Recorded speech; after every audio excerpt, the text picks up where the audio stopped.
Hello नमस्कार, स्वागत है मेरे नए ब्लॉग में।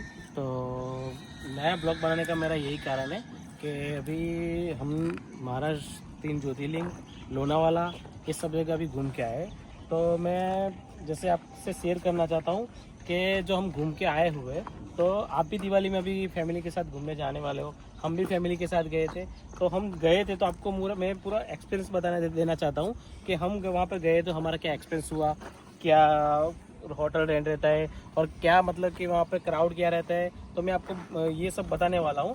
तो वैसे ही जैसे मैं आपको बता देना चाहता हूँ कि हम अर्टिका गाड़ी लेके गए थे जो 7 सीटर आती है।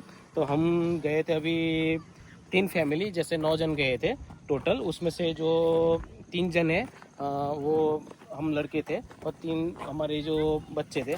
जैसे कि मैं बता रहा हूँ, मैं और मेरी वाइफ, जो मेरा ब्रदर है गौरांग वो और उसकी वाइफ, और मेरे जो मामा है हमारे मामा और उनकी वाइफ, हम 9 टोटल कितने 6 जन होते हैं। 6 जन और 3 बच्चे थे, जिसमें से मेरा बच्चा और मेरे मामा का बच्चा जो है रहता है वो 8 साल का है और जो गौरांग का बच्चा है वो छोटा था।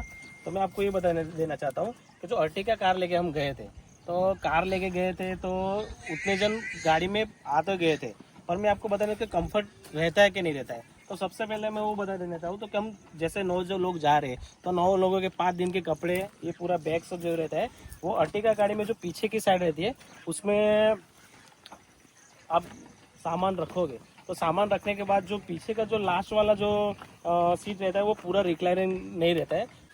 तो जो पीछे वाला सीट वाला रहता है वो कंफर्ट थोड़ा नहीं रहता है। तो आप जब भी जाइए तो 2 फैमिली के साथ जाइए, तो आपको कंफर्ट भी रहेगा। और दूसरी बात, जैसे कि 2 बच्चे हैं, 2 बड़े, 4 बड़े हैं, तो उसमें बैठना भी मजा आएगा, सामान भी आपका बराबर आ जाएगा।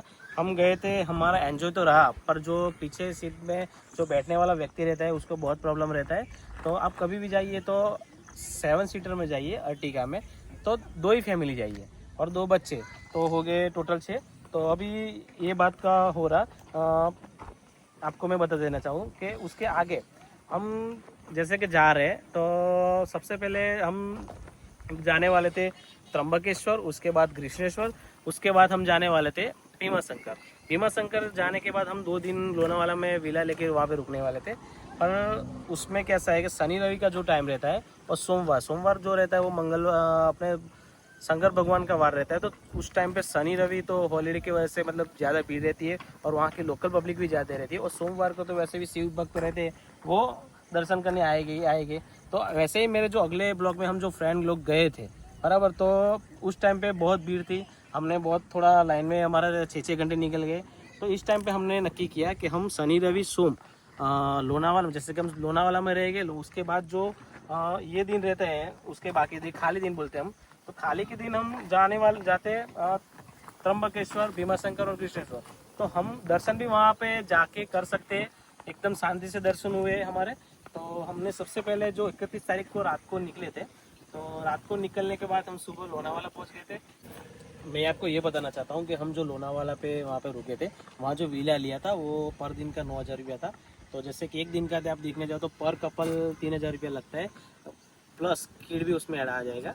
और उसके बिना आपको ना वहाँ पे कोई फूड अलाउड होता है, ना कुछ दूसरा कुछ अलाउड होता है। अगर आपको खाना है तो आप बाहर से भी मंगवा सकते हो, होटल पे भी जा सकते हो।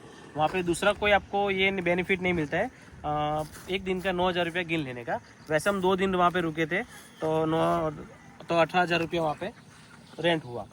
तो जैसे हम विला में ले रहे हैं फैमिली के साथ, तो हमारे यहाँ भी अभी जो क्राइम होता है, जो मैंने अभी देखा है, मैंने पेपर में भी पढ़ता हूँ, न्यूज़ भी देख रहे हो आप, तो वहाँ पे सिक्योरिटी उतनी नहीं रहती है। विला जो आपको पूरा वहाँ पे दे देते हैं, तो जैसे कि आप नई जगह पे गए हो, वहाँ पे कल क्या होने वाला है क्या नहीं वाले आपको नहीं पता है।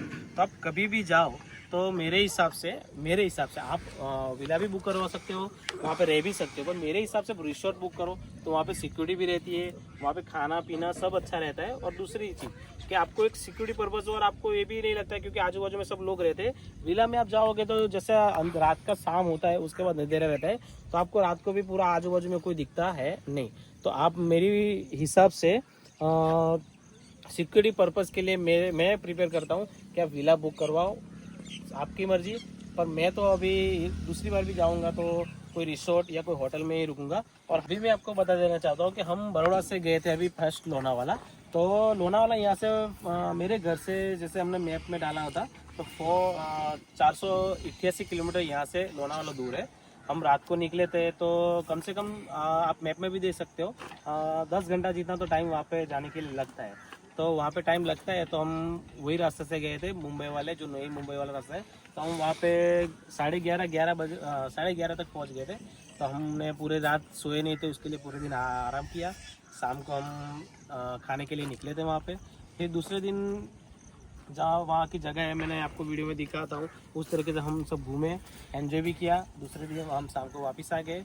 फिर दूसरे दिन हमने सुबह हम लोनावाला जाने के लिए निकल गए। अभी लोनावाला की मैं बात कर रहा हूँ। जैसे आप लोनावाला से भीमा शंकर जा रहे हो, मतलब हम तो 3 रास्ते पड़ते हैं। एक रास्ता जो रहता है वो शॉर्ट रहता है, वो 98 किलोमीटर रहता है। दूसरा जो है 105 किलोमीटर, और जो हम जो रास्ते से गए थे वो 135 किलोमीटर तक लंबा है। और वो रास्ता तीन रास्ते हाईवे रोड भी अच्छे हैं। और दूसरी बात कि आप फैमिली के साथ जा रहे हो तो आप कभी भी प्रिपेयर करें मंचर वाला रास्ता, जो लोनावाला से भीमा शंकर जाता है, तो मंचर वाला रास्ता ही आप जाओ तो आपको बेहतर रहेगा। क्योंकि जो बीच वाला रास्ता जो आपको मैप में शॉर्ट दिखाएगा, पर आपको टाइमिंग तो वही रहता है। पर आप जैसे बीच में जा रहे हो तो वो जो बीच का रास्ता है वो सिंगल रास्ता है, और हाँ पहाड़ी वाला रास्ता है। वहाँ के जैसा आपको कोई पंचर भी हो रहा है, कोई पेट्रोल भी फ्यूल कम कट हो रहा है, तो आप वहाँ पे इतना हेल्प नहीं ले पाओगे। तो आप कभी भी जाओ तो मंचर वाला रास्ते से आप जाओगे भीमा शंकर। अगर आप भीमा शंकर जा रहे हो तो वहाँ से 135 किलोमीटर वहाँ से दूर है। तो 135 किलोमीटर दूर है तो आप कम से कम वहाँ पे 5 घंटे में वहाँ पे पहुँच पाओगे। तो कभी भी आप निकलो तो ऐसे टाइम लेके निकलना कि हम रात में कहीं पे ना रुके।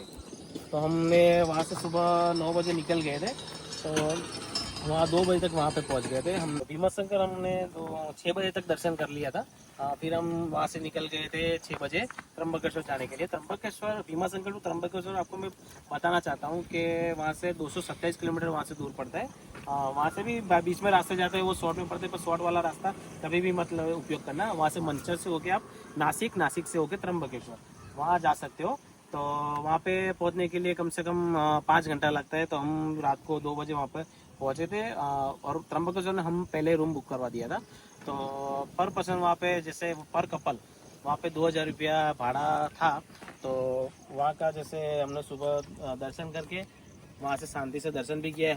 हमारी जैसे आगे बात हुई है, हम सोम मंगल और शुक्र शनि रवि नहीं गए थे, दूसरे मतलब दिन गए थे। तो वहाँ पे भीड़ बहुत कम थी, तो सही में दर्शन भी शांति से हुए फैमिली के साथ, और आप वहाँ दर्शन भी शांति से कर सकते हो। फिर त्र्यंबकेश्वर दर्शन पूरा करने के बाद हम वहाँ से गए कृष्णेश्वर। तो कृष्णेश्वर जो वहाँ से त्र्यंबकेश्वर से कृष्णेश्वर है, वो आप देखना चाहते हो कि 200 किलोमीटर वहाँ से दूर है। तो वहाँ से रास्ता तो अच्छा है, नासिक होके हाईवे टू हाईवे जा सकते हो। तो 4 घंटे में आप कृष्णेश्वर पहुँच जाते हो। वहाँ जाके हमने दर्शन भी किए। और वहाँ का जो होटल का रेंट है वो ऑफ सीजन में बहुत कम रहता है। तो वहाँ पर कपल हमको 1500 में ही रूम वहाँ पे मिल गया। तो वहाँ हमने शाम को जैसे दर्शन करने के बाद सुबह हम इलोरा की गुफा देखने गए, और वहाँ से फिर हम सुबह बड़ौदा के लिए निकल गए। और वहाँ से आप देखने जाओ तो कृष्णेश्वर से 437 किलोमीटर बड़ौदा पड़ रहा है। तो हम वहाँ से कम 12 बजे निकले थे। तो काफ़ी बारिश वाला रास्ता था। आप दूल्हे से होके हम सूरत से रास्ते आने वाले थे, पर अभी जो हाईवे का ट्रैफिक रहता है उस वजह से हम दूल्हे से लेके जो राजपीपला वाला रास्ता है, नंदुरबार वाला रास्ता, वो रास्ते से आए। तो हम बीच में राजपीपला हरसिद्धि माँ के दर्शन करके वहाँ पे से हमने घर आए। तो रात को 9:30 बजे हम घर पहुँच गए थे। तो ये था हमारा जो हम रूट जो वहाँ जाके आए, वो पूरा एक रूट आपको समझा दिया। अभी मैं आपको समझाने जाना वाला पूरा एक्सपेंस क्या हुआ। तो एक्सपेंस देखने जाओ तो हम अर्टिगा गाड़ी लेके गए थे। तो टोटल पेट्रोल 12,000 जितना हुआ था। फास्टैग का आप गिन सकते हो, मतलब कि 2,000 रुपये जितना फास्टैग, मतलब कि 1,800 रुपये जितना फास्टैग यूज़ हुआ, बराबर। और दूसरा जो हमारा टोटल खर्चा हमारा 59,000 हुआ।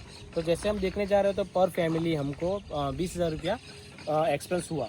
तो हम आप में, और हाँ दूसरी बात, हमने लोनावाला में जैसे विला लेके थोड़ा एक्सपेंस ज़्यादा कर दिया, और हमने जो खाने पीने का से लेके कोई भी खर्चा दिल से किया है। ऐसा नहीं है कि भाई कोई आप ये करो कि खर्चा बचाओ।